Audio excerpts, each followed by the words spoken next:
Welcome to this explainer. Today, we're going to take a super engaging journey through the geography, history, and vibrant culture that shaped the United States of America. Let's just dive right in, because to truly comprehend a nation that stands out as a global superpower, we really need to look at the exact building blocks that made it what it is today. From its unmatched economic engine to the natural wonders stretching from coast to coast, we are going to break the whole thing down. To actually wrap your head around this global superpower, you kind of have to start with its sheer mind-boggling scale. We're talking 9.8 million square kilometers. That makes the US the third largest country in the entire world by land area, sitting right behind Russia and Canada. But it's not just vast in size, it's incredibly densely packed with life. It's home to over 347 million people, making it the third most populated country on the planet, with massive hubs of people living in states like California, Texas, Florida, and New York. All right, here is our roadmap for today's coast-to-coast virtual tour. We're going to cover 1. Geography and scale, 2. History and government, 3. The economic engine, 4. Nature's diversity, 5. Culture and tourism, and finally 6. Some essential travel tips. So let's kick things off with Section 1, Geography and Scale, beyond the continents. Now, you've probably heard people casually use the word America in everyday conversation, right? But it is actually crucial to distinguish the USA from the continent itself. North America is a vast continent containing several different countries, including Canada and Mexico. The United States of America, on the other hand, is one specific country located within that continent. It's made up of 50 individual states. 48 of those are on the mainland, plus Alaska and Hawaii, along with a federal district, Washington, D.C., and 5 major island territories. Because this place stretches all the way from the Atlantic Ocean in the east to the Pacific Ocean in the west, the country is so vast it literally requires 6 distinct time zones. Think about what that means for a second. The American economic engine is essentially running across multiple working days at once. A busy afternoon on Wall Street in New York is just morning in Hawaii, where people are waking up 5 hours behind. They also observe daylight saving time, where they shift their clocks forward an hour in the spring just to catch a bit more evening daylight. Moving right along to Section 2, History and Government, the Rise of a Nation. The American narrative builds incredibly fast. Seriously, if we look at the timeline, Christopher Columbus arrived in the Caribbean in 1492, which sparked European colonization. Fast forward a bit to July 4th, 1776, a massive defining moment when 13 British colonies adopted the Declaration of Independence. By 1788, the U.S. Constitution was officially adopted, and George Washington became the first president. The nation then rapidly expanded out west and faced a defining, brutal civil war starting in 1861. That war ultimately ended slavery, reunited the country, and really set the stage for its meteoric rise as a modern superpower throughout the 20th century.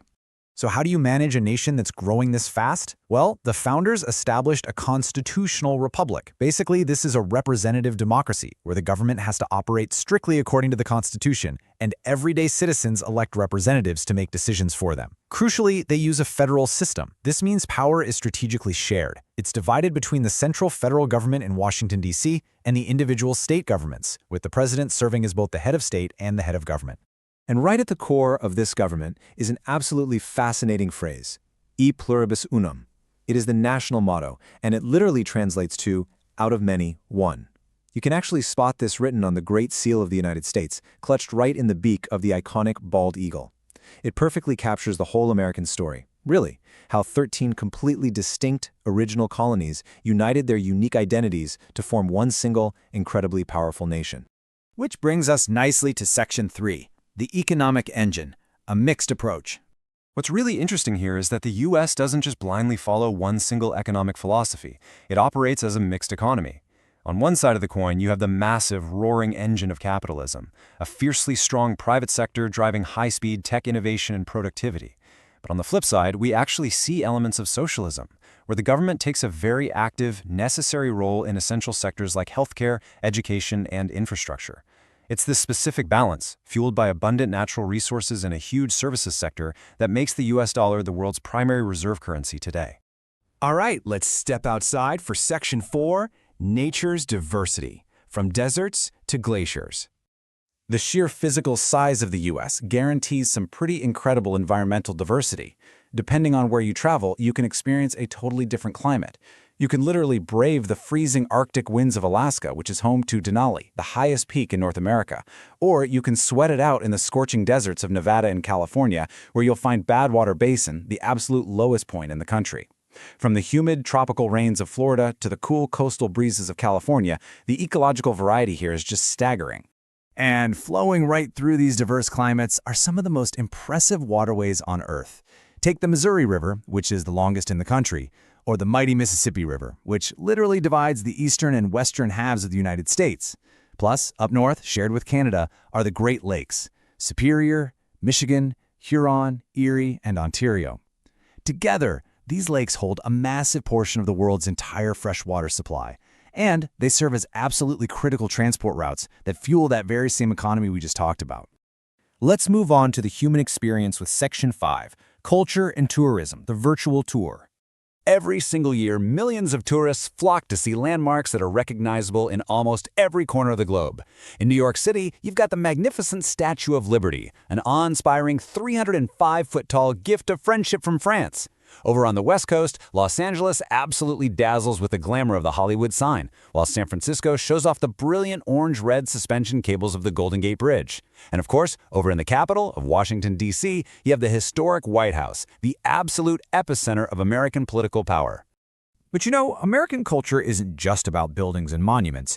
It is loud, it is colorful, and it is highly celebratory. The culture is defined by massive festivals that draw people from all walks of life. You have the incredibly vibrant, costume-filled parades of Mardi Gras down in New Orleans. You've got the breathtaking Albuquerque International Balloon Fiesta, where the sky literally fills with color. There's Burning Man, which is this wild, radical experiment in art and community out in the Nevada desert. And of course, the massive musical gathering of Coachella in California. And obviously, you cannot truly understand American culture without diving into its comforting, incredibly diverse food.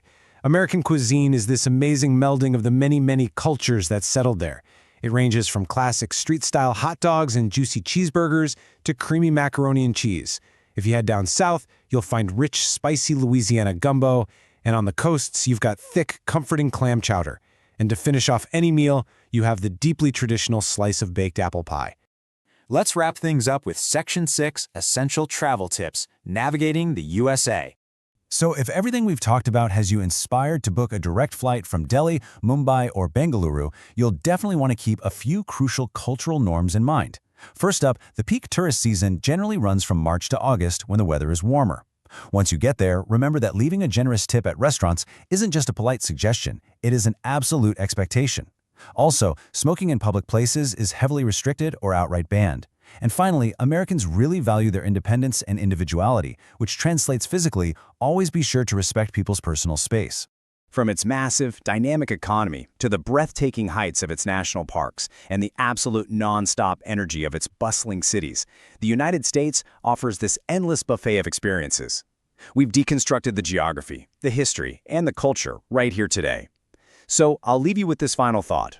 With all of this waiting for you out there, which part of the American